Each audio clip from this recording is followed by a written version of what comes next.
So guys இப்போ பாருங்கள், இது வந்து கோல்டு பைரோ ஸ்மோக். இதுதான் ஆக்சுவலாக அந்த கன்னு. ஓகே, ஸோ இப்போ அந்த கன்னில் லோட் பண்ணியிருக்கோம். எப்படி இருக்குன்னு ஒரு வாட்டி பாருங்களேன். ஓகே, ப்ரெஸ் பண்ணுங்க, அதை மேலே மேலே தூக்குங்க, அப்படியே மேலே தூக்கிட்டு.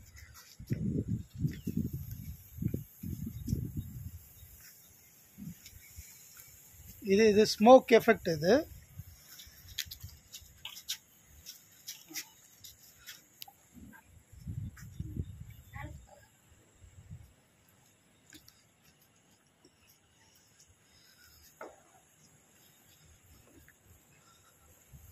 ஆக்சுவலாக கலர் மாறிக்கிட்டே இருக்கும், எல்லோ, ரெட்டு, மெரூன் அப்படின்ட்டு.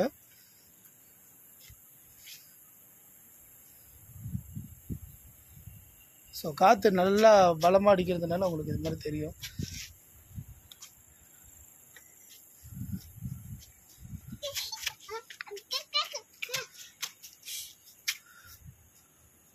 ஸோ இது ஆல்மோஸ்ட் ஒரு 30லேருந்து ஒரு 45 செகண்ட்ஸ் வரைக்கும் இருக்கும். இப்போ நீங்கள் பார்த்தாலே உங்களுக்கே தெரிஞ்சிருக்கும் இது எவ்வளோ நேரம் வருதுன்றது.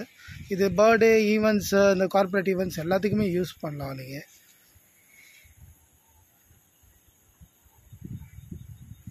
ஸோ பாருங்கள், இன்னும் அது வந்துகிட்டே தான் இருக்குது. ஆல்மோஸ்ட் எனக்கு தெரிஞ்சு ஒரு 1 மினிட்டுக்கு மேலேயே இருக்கும் இது.